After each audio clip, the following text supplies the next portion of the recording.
Kámo, já jsem dostala nápad, jakože nevím, jestli to je dobrý nápad nebo ne, ale já jsem prostě tady nudím, ne, jako nám co dělat. Tak jsem jako, že hej, udělám si YouTube kanál, třeba ze mě bude jednou famous YouTuber a budu dělat miliony. Mně přijde jako, že za tu dobu, co tady jsem, já jsem tady víc co 14 dní, nebo možná i trošku díl, nevím. Tak mi přijde, že jsem udělala hrozně málo věcí, že já jsem byla úplně jako ready, že prostě udělám to, udělám tamto. A řekla jsem si, že ty prázdniny prostě se fakt jako budu hodně lock-in a chtěla bych se jako hodně soustředit na sebe a prostě cvičit, nějak pracovat a vydělat nějaký peníze samozřejmě, že abych měla prostě na nějaký věci, které si chci koupit.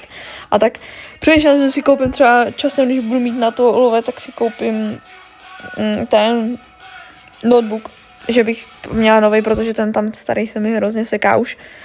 Ale víš co, jako prostě vydělat si peníze, soustředit se na sebe a taky bych se ráda učila a ráda bych dělala i nějaké věci třeba na portfolio, abych potom to mohla předložit do práce, abych něco mohla dělat, protože když si to tak vezmeš, tak já už mám poslední rok školy a kámo, to je hrozně málo času, ještě s tím, že budu mít ve škole úkoly a prostě tohle z toho.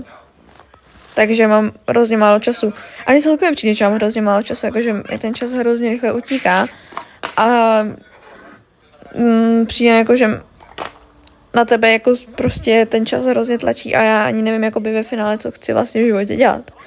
A nevím, jestli ty to máš teda taky, ale prostě chci dělat najednou hrozně moc věcí a ve finále nedělám nic a pak to hrozně lituju a bojím se, ty vole, že se mi to takhle badí celý život a já to takhle nechci. Takže jsem se rozhodla, že jako prostě fakt ty prázdniny budu lock-in a prostě to nějak dokážu. A zároveň mi přišlo, že by tohle mohlo být jako nějaká nová věc, která by mě možná mohla bavit. A třeba i lidi okolo, co na to budou koukat, víš jak. A vždycky třeba koukám na nějakým jako prostě někde se koukám na nějakou fotku a tam jsou úplně normálně jako vypadající lidi. Já jsem jako, hej, proč já nevypadám jako takhle normálně, když mě někdo vyfotí. Takže si myslím, že to bude malinko i tak jako výstup z mé komfortní zóny se na sebe takhle koukat prostě při nějakých normálních všedních věcech, na kterých nejsem upravená a vypadám prostě jako normální člověk, víš co, a tak.